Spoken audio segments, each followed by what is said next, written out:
Okay, thank you everyone for joining. I appreciate all of you guys, everybody on the call, taking the time out of your very busy days to join us on this webinar. I'm joined today with Shirley from PAAY, and I'm going to give him in a minute. I'll let him introduce himself. But first, just a minute about myself. My name is Ben Frisch. I'm with accept.blue. Accept.blue is a payment gateway. We have a nice crowd today, and there's a couple here for sure that are not yet familiar with accept.blue. So just a minute on who we are, what we do. We're a payment gateway. But in case you're thinking, oh, payment gateway, I know a couple of payment gateways. Not so fast. We do things a little bit differently here at accept.blue, beginning with a fully white labeled model for all of our ISOs and ISVs. So each one of our resellers has a product fully branded to them, giving them stronger branding, stickier merchants. We do things like automatic level 2 and 3 for those B2B and card not present modem merchants. We do things differently than other gateways because we don't keep a piece of that level 2 and 3, no basis points, no separate monthly fees, like all those other gateways you might be familiar with. We let our ISOs and our ISVs keep 100% of those savings. And we have a platform packed with features from invoicing, both email and text, to hosted payment pages, ACH processing, multi-MIT support, and tens and tens of more features. So definitely not your grandfather's gateway. We do things better, more profitable for the ISO, cleaner. So there's a whole lot more than 3DS, which is what we're going to discuss today. So if anybody's interested in hearing more about accept.blue as a gateway, feel free to reach out. Our website is accept.blue, no.com, just accept.blue, and we'll be more than happy to answer any of your questions. So that's just about me. Shirley, do you want to just let us know who you are, what you do at PAAY? Give us a little bit of an introduction. Sure. I'm Sterling Eldworth. I'm head of strategy at PAAY. PAAY is a 3DS provider. Not sure how many of you know what 3DS is or not, but that's what we're here for today. I guess we're going to get into the details. All right, so thank you, Shirley. So first of all, thanks for joining us today. So I feel like 3DS is a feature that is not so well understood, at least by many of us in this industry. So start from the very basics. Like, what does 3DS stand for? What does it do? Like, just give us just a 3DS 101 here. And so 3DS is a global security standard that allows for the exchange of more information between the merchant and the card issuer. We sit between the merchant and the card issuer. We exchange that information, and we allow the issuing bank to authenticate the cardholder at the time of the transaction so that they can be sure that it is the cardholder that is initiating and making the transaction that the merchant is trying to push through. We can do this by sending significantly more data than is usually sent through, and that allows the issuing bank to take that data, compare it to the metadata that they already have on that particular cardholder, and decide whether or not they believe that it is the cardholder. If they have enough information to do that, it's done frictionlessly, behind the scenes, with no change to the cardholder experience. If they don't have enough information to make the determination via what we just what's called risk-based authentication or risk-based assessment, then they'll issue a challenge to the cardholder. And the merchant, depending on whether or not it meets their business needs, can show the challenge or not show the challenge, and depending on how much authentication they want. Typically, we're seeing rates of about 80 to 85% of transactions being authenticated with the frictionless flow, meaning the cardholder is not interrupted, there's no change to their experience. And for the other 15 to 20%, the issuing bank will issue a challenge. What a challenge is typically done in two ways. Either they'll send a text message to the cardholder with a one-time passcode, or they'll send a notification saying to please enter their biometric into the bank's app. And that way, the bank has now authenticated the cardholder by challenging and confirming that it is the cardholder. Obviously, that adds friction to the transaction. So the merchant makes a business decision as to whether or not they want to interrupt the flow, depending on whether it makes sense to fully authenticate the cardholder or not. Now, the reason you want to authenticate the cardholders is, first of all, it makes for a more secure transaction. It gives the issuing bank more confidence in the transaction, so they're going to accept it on authorization at a higher rate, right? Because now this is a secure, confirmed transaction with the cardholder. And then a huge benefit for the merchant also is that they are no longer liable for any chargebacks that have a fraud reason code on it. And this is, of course, meant for a card not present or e-commerce or online transaction. So you can kind of think of 3DS as the chip for e-commerce transactions, right? When you put that chip in, you're authenticating yourself at the merchant, you're card present, you're putting the chip in, you're authenticating yourself, and the merchant's not going to typically be liable for any fraud on that transaction. That's what 3DS does for remote commerce, card not present, e-commerce, etc. Transactions. It allows the merchant to authenticate, and therefore the merchant doesn't have the liability should there be a fraudulent chargeback. I see. So if I'm understanding correctly, so what's happening is that a merchant that has 3DS implemented, what happens is that since the merchant can say, look, I've done whatever I can to authenticate that transaction coming from John Smith is actually coming from John Smith, that who the person running this transaction is actually the cardholder of this card, you can no longer hold me accountable for any chargebacks or any issues with this transaction because I've done my part in authenticating or validating this transaction. Is that the way it Correct. works? Correct. To add a little to that, though, it's for chargebacks with a fraudulent reason code, and that is, if you think about it, it's very simply if you are authenticating the cardholder at the time of the transaction, the cardholder can't come back later and say it wasn't them who made that transaction. It's Got it. a simple equation like that. And the reason for this is if you look back at the history of credit cards and the rules and how it was all implemented, there really was no e-commerce. It was card present, and card not present was you might call your the store. Let's say you go to a local grocery. Typically, you give them your card, in order to continue to grow the credit card business. The credit card stood behind. They say, hey, we're going to issue this person a credit card. We're going to stand behind it, and we're going to make sure that you, the merchant, gets paid. But you have to know that it's the credit card holder that's doing this, right? And this was all you're talking about 50 years ago, more. This was all done in person, and the merchant was authenticating the cardholder in person. They were seeing them. They knew it was them.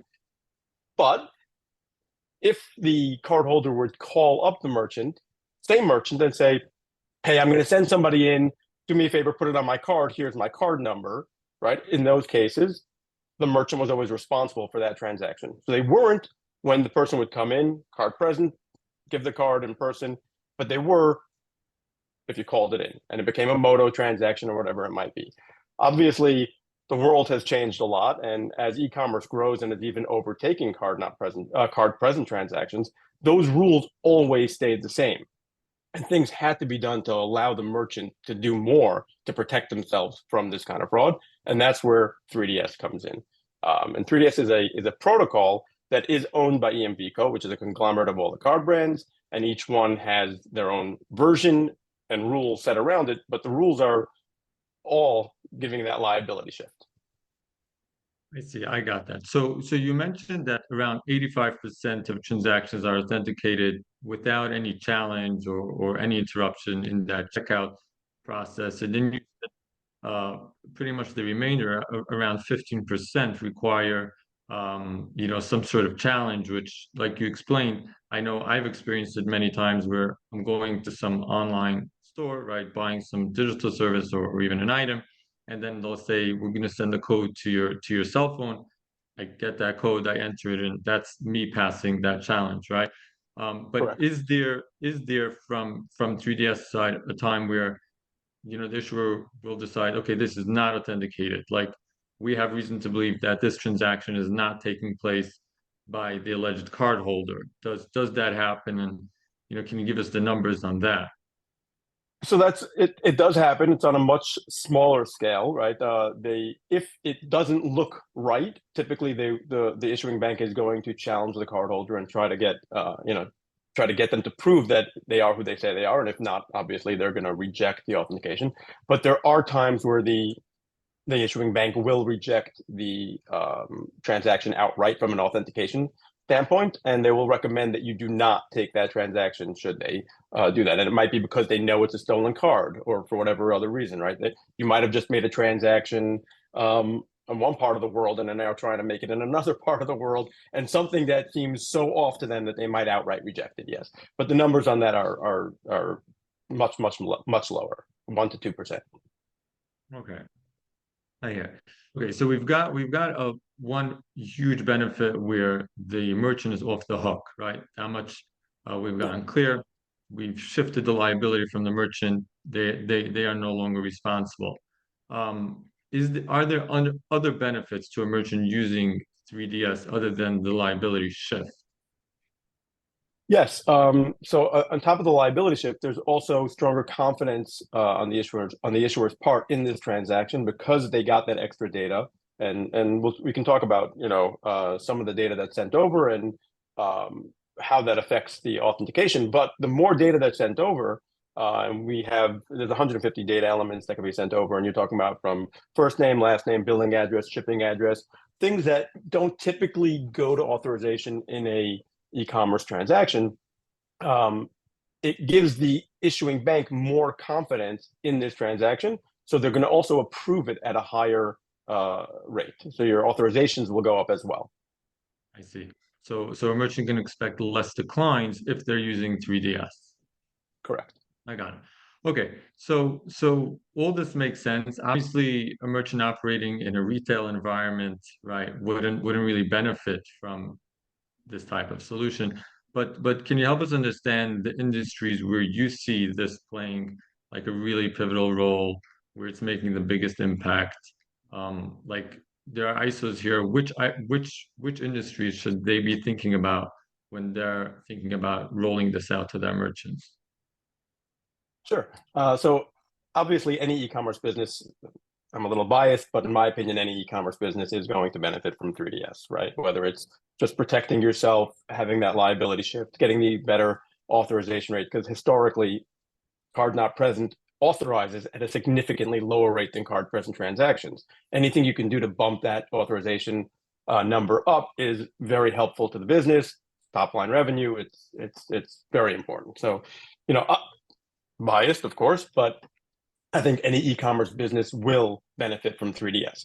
But there are certain verticals that obviously are impacted higher, and it makes a much bigger difference to them. For example, anything with a future delivery, like a ticketing type of a business, right, where you're buying something now, and then let's say I buy concert tickets, then show's not for 3 months, 4 months from now. The chances of a chargeback on that are pretty high because you buy the ticket now, imagining that you can make the concert in 3 months. Your schedule changes, you can't make it, you can't get rid of the ticket. Unfortunately, some people think the course of action there might be to claim they didn't make it. It's fraud. It is wrong, but it's done, and we see that the percentage of fraud that is friendly fraud like that is very high. So in a business like that, it's a necessity. It's not a nice to have. It's a necessity. Same thing for anything that has a high ticket item. I work with a lot of merchants in the auto industry, in the wine industry, where the jewelry, where the ticket item is thousands of dollars. One chargeback on that, it costs you your business. I mean, it's a necessity. Again, I have a lot of auto merchants. We're integrated into a couple of ISVs in the auto industry, as well as an ISV in the wine industry, and some others that have high ticket items. Those merchants all choose to challenge the cardholder when there isn't enough data to do it via the frictionless flow. And the reason for that is they only want to take transactions that they know they won't be responsible for should the cardholder claim it wasn't them. You're talking $15,000-$20,000 sometimes. It's a huge expense on their part. And if they weren't protected by 3DS and the cardholder decides to pull some fraud, claim it wasn't them, they're out that money. Forget about everything else that happens, the chargeback ratios, the chargeback fees. They're also out the money and the item. and they're very hard to fight those. And then anything with any business with the reputational risk type businesses where if somebody purchases something but they're embarrassed by it and they don't want and somebody sees that they bought it, so they go, "Oh, it wasn't me. I'm going to call up my bank right now. I didn't. It wasn't me." Those industries, of course, they see a lot of fraud, and they need to be protected. Understood. So can you tell us really maybe like a real life story? You know, I love stories. So maybe a story with a painful beginning because of a lack of 3DS, and then sort of a happy Well, ending where 3DS came into the picture. absolutely. I mean, I can tell you that I had a merchant come into, um, they actually came into our offices and sat with us in our conference room and said, we need to show this to you. And they pulled up the spreadsheet and they showed us their business prior to 3DS, and what they were running without 3DS. Um, Unfortunately, it was a high risk merchant, and they suffered from a lot of chargebacks, and they were losing money on each. I mean, they were, I think, negative $200,000 a month. They were not a profitable business. They implemented 3DS, and they are now a profitable business. I mean, it was literally they were so excited to show it to us because we were the difference between profitability and not profitability. Yeah. Were they an e-commerce business? Were they a big ticket Definitely an item e-commerce business? business. E-commerce business. They were an e-commerce business. It was in the nutraceutical industry. I see. Got it. Very interesting. Okay, I do want to ask you another question, and that's, you know, obviously there's huge benefits as, you know, you've just very nicely explained to merchants, especially in specific industries. But and for ISOs to make merchants happier is the best thing, you know, for an ISO. That's just out of the Absolutely. gate. But is there like, can ISOs view this as an additional revenue stream besides for just making their merchants happier and retaining them longer and protecting them and all that good stuff? But can they actually make money off 3DS? Yeah, absolutely. This is how we work, right? We work with ISOs. We work with partners who have the relationships with the merchants, and we offer our 3DS services at a wholesale rate where our partners then can mark it up as they see fit. And we see partners making a whole revenue stream on this, sometimes equal to their original revenue stream. There is the potential to make very good revenue besides adding the stickiness and the benefit to the merchant, which there's a number of ways that it helps our partners, right? Of course, revenue, always, you know, the most very important, but it allows for the other services to become, you know, the more services that a merchant is using with you, the stickier that business becomes.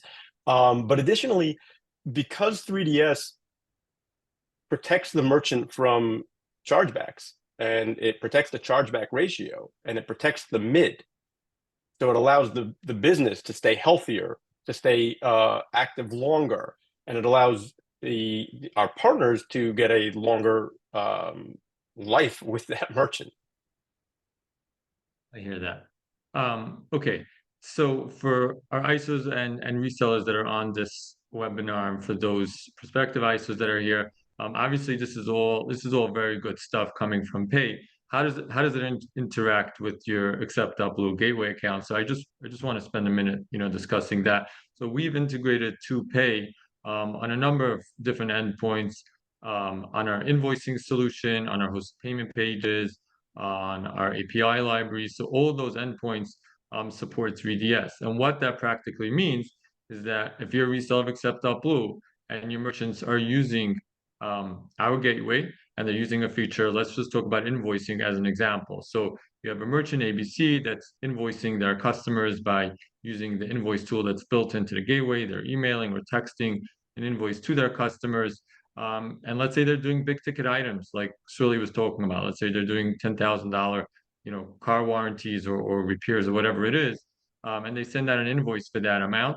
If they have if they've activated the 3DS integration, which is really simple, it's just a matter of plugging in some credentials to their gateway account, then those transactions that are coming off of those invoices that are sent to their customers will be 3DS validated, meaning they'll have that authentication, or in certain cases, it won't be authenticated, with that liability shift that happens where the merchant is no longer liable for those chargebacks, and they'll have those higher approval rates, from the processors. So, that's if they're using invoicing. Same thing if they're using a custom API integration to whatever software they're using, they can implement 3DS hosted payment pages, which is another feature that we offer, where merchants can, spin up a beautiful branded landing page, basically a payment page, where the merchant can direct their customers. The customers come there and make payments.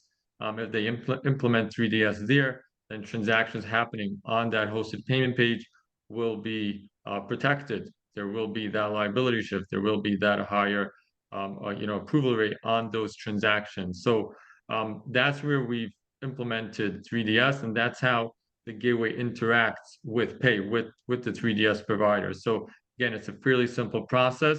You're going to sign up with Pay. You're going to have an account with Pay. Pay is going to give you access to their dashboard where you can see, which transactions were authenticated, which ones weren't. As far as the gateway goes, they're going to give you a set of credentials. We're going to help you plug that into the gateway. And then that's all you got to do. Everything else happens just in the background, just a little magic in the background. Transactions, all customer initiated transactions, which is where 3DS is relevant for you. When your customers are making the payment, will have that 3DS level of protection and liability shift and all the other benefits that we've spoken about. Obviously, this webinar is just meant to give a pretty clear but high-level overview of what 3DS is and how you can benefit from it using the gateway. But if there's any questions, or if you want some hands-on training, just email us at support@accept.blue, and of course, we'd be more than happy to help you out. We do have about 6 more minutes left to this webinar, so I want to open up the floor to some questions and answers. If anybody has anything to say, just post it in the Q&A pop-up on the bottom of the screen, and either myself or Shirley will be more than happy to answer them. So Shirley, this one I'm gonna throw at you. We've got a question here. 3DS is offered for Visa Secure and MasterCard. What about Discover and American Express? Will this service cover all the networks? Yes, so that's correct. Visa is called Visa Secure. MasterCard is Identity Check. Discover has Protect By, and Amex has SafeKey. So all 4 of the card brands have their own flavor of 3DS, but they're all protected. They all operate pretty much the same way. They all have that challenge element. They're all working in the same fashion, and of course we support them all. Okay, we do have a couple of questions on cost structure from Pay. Just to clarify, there's no cost from accept.blue to use 3DS. You can integrate to Pay with no added fees from accept.blue side. Shirley, do you want to touch upon cost here, or would you rather they reach out to Pay post webinar to get an idea on that? I would love it if people would reach out post webinar, and we can discuss each situation and what the costs are. Okay, sure. Now another question is, what version of 3DS is Pay supporting? I know there's been a couple of different versions. Can you touch upon that? Yes, we are always running the latest version of 3DS. We make sure to keep up to date with the latest versions. Right now we're running 2.2 and moving to 2.3 as it rolls out. Right. Another question. I don't think I'm not sure if this is available from the 3DS side, but someone has a question of can they set it up so that 3DS is only applied on like big ticket transactions, but not on small ticket transactions? I'm assuming it would be applied on all transactions. So, I would recommend utilizing 3DS on all transactions. Again, I'm biased. I think it's helpful on all transactions. That being said, you can set rules on how and where 3DS should be used. You can't only use it via the card brands. You can't only use it on your high-risk transactions. There are certain rules that come down from each brand is a little bit different on how you have to utilize 3DS. But yes, you can set some rules around it as to what kind of transactions you'd like to take advantage of. Okay. A couple of more over here. So we've got a question of, does it work for wholesale as well as for e-commerce, or just e-commerce? I think that the idea is any customer initiated transaction, regardless of if it's a wholesale or non-wholesale transaction, right? As long as it's customer initiated, 3DS would be applicable and relevant. Yeah, as long as it's customer initiated, and well, merchant initiated, there are some things to talk about there as well. But for right now, we're focused on the customer initiated transactions in a card not present environment, or what they're calling remote commerce environment. But for merchant initiated and recurring transactions, there are updates that we're pushing out, and we can talk about as well. Cool. So here's a question that I'm going to answer. So there's for those already familiar with how we've set up 3DS in the gateway, there's a checkbox there called frictionless flow. And I want somebody here is asking what that actually does, how that works. So what frictionless flow is like Shirley explained, there are about roughly 15% of transactions will prompt a challenge from the issuer to give them that reassurance that this is a valid transaction. So what frictionless flow is for those merchants that say, I don't want to set up my customers with that level of friction. So, either the transactions will be authenticated or they won't, but I don't want them to have to go through that challenge, because I feel like that's an extra, step of friction in the checkout process. I don't want to see that. So we offer that option called frictionless flow, where if the merchant checks that off, what happens is the transaction will go through regardless, meaning, whatever happens, the transaction goes through. If it's authenticated, great. If it's not authenticated, then the gateway will just suppress that challenge and let the transaction go through. So the merchant is taking a bit of a gamble on that small percentage of transactions that would benefit from a challenge. But for those merchants that don't want to see that level of friction in the checkout process, we do offer that as well. Are there specific MCC codes that are relevant for 3DS, or does it apply to all codes? So it applies to all codes except for about 6 that are excluded on the Visa side. And those are typically around wire transfer money orders, direct marketing, or inbound teleservices marketing. So I can provide the list to anybody who needs, but it's 4829, 5967 are probably the most common ones that we come across. 7995, that's betting, lottery tickets, casino, gaming chips, etc. 7802 is government licensed racing, things of that nature. Casino 7801, 6540, those are stored value card purchase, and 6051. I think I got all 6 there. Okay, not bad, really. So there's quite a few questions. We're not going to get to all of them today. I'm just gonna address the couple of questions here that are about accessing this webinar. Once we're done, and the answer to that is yes. We have this recorded, and we're going to put it up on our YouTube channel, accept.blue on YouTube. Within the next couple of days, you'll be able to access the webinar whenever you'd like. I want to thank Shirley, first of all. Thank you for joining us today. I think it's been super educational, super helpful. I definitely got a better understanding of 3DS and the benefits that it provides, the pain points that it solves. So I think this has been a well 30 minutes spent for our ISOs, and I want to thank everybody that attended today. We very much appreciate your participation. Thanks for having me, and thanks for being a great partner. Thank you. Have a good one. Thank you, everyone.